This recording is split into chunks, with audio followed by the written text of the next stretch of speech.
مہوش مسعود راولپنڈی سے پوچھتی ہیں ناخن کتنے بڑھا سکتے ہیں؟ مجھے ایک عالمہ نے کہا ہے کہ آپ جتنے لمبے چاہے ناخن بڑھا سکتی ہیں اور اس پر پالش بھی لگا سکتی ہیں، مگر شرط یہ ہے کہ آپ وضو اور غسل میں ناخنوں کے اندر پانی پہنچا سکیں۔ کیا یہ بات صحیح ہے؟ بالکل بھی صحیح نہیں ہے۔ جیسے کہتے ہیں نا کہ نیم حکیم خطرہ جان تو نیم عالمہ خطرہ ایمان والی بات ہے یہ۔ رسول اللہ صلی اللہ علیہ وسلم نے صحیح حدیث میں ناخنوں کو اور جو غیر ضروری بال ہیں ان کو کاٹنے کا حکم دیا ہے، اور یہ تغییر خلق اللہ بھی ہے۔ قرآن مجید میں اللہ تعالیٰ کا حکم ہے، اللہ تعالیٰ کا ارشاد ہے کہ شیطان نے قسم اٹھائی تھی اللہ کے سامنے کہ اے اللہ کہ میں ان کو تیری تخلیق سے دور کر دوں گا، فَلَا يُغَيِّرُنَّ خَلْقَ اللَّهِ، یہ تیری بنائی ہوئی تخلیق کو تبدیل کریں گے۔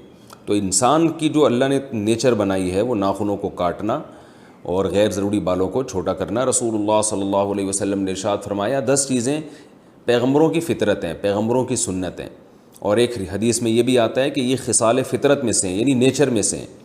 تو یہ انسان کی نیچر اللہ نے بنائی ہے۔ ان 10 چیزوں میں آپ صلی اللہ علیہ وسلم نے داڑھی بڑھانے کو، مونچھیں گھٹانے کو، اور بغلوں کے بال نوچنے کو، اور زیر ناف بال صاف کرنے کو، اور اسی طرح آپ صلی اللہ علیہ وسلم نے ناخنوں کے کاٹنے کو بھی فطرت قرار دیا۔ تو یہ انسان کی نیچر ہے کہ وہ ناخن نہیں بڑھاتا، اور ورنہ یہ درندگی ہے۔ تو آپ پر فرض ہے، لازم ہے کہ آپ ناخنوں کو چھوٹا رکھیں۔ یہ جو آج کل خواتین میں ناخن بڑھانے کا فیشن چل پڑا، یہ بالکل حرام ہے، ناجائز ہے۔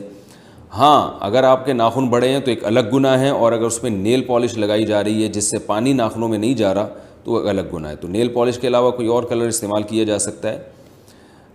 اور غسل میں بھی بعض دفعہ فرق پڑ جاتا ہے، ناخن بڑے ہوتے ہیں، اس میں میل جم جاتا ہے تو پھر غسل نہیں ہوگا۔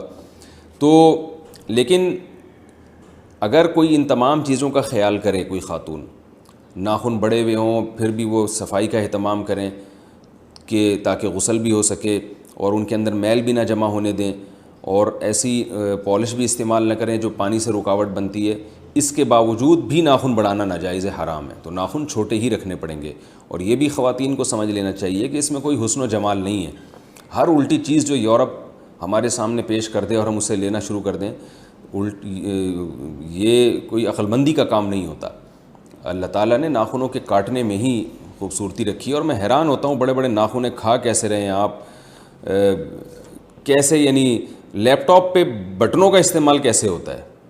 میں ایک دفعہ جہاز میں تھا، میرے ساتھ کوئی خاتون تھی، اتنے بڑے بڑے چھرے جیسے ناخن، تو وہ میں دیکھ رہا تھا کہ ان کو لیپ ٹاپ کے استعمال کرنے میں اچھی خاصی ٹینشن ہو رہی تھی۔ تو یہ بھی اپنے آپ کو ایک عذاب میں ڈالا ہوا ہے کہ نہ آپ لیپ ٹاپ پہ کی پیڈ کے بٹن دبا سکتے ہیں، نہ آپ کھانا جب آپ کھائیں گے تو آپ کے ناخن اس میں جو چھروں کی طرح جو ناخن ہیں وہ ڈوب رہے ہیں، اور چلتے پھرتے وہ ناخن لگ جاتے ہیں۔ تو یہ کیوں اپنے آپ کو اتنی مصیبت میں ڈالا ہوا ہے؟ ایسا کیا فیشن ہے؟ یہ تو ناجائز ہے، حرام ہے۔ اور کچھ گناہ ایسے ہوتے ہیں جو چپکے ہوئے ہوتے ہیں انسان کے ساتھ۔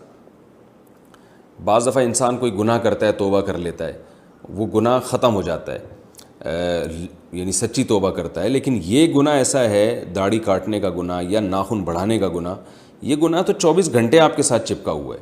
تو اس سے اجتناب بہرحال ضروری ہے۔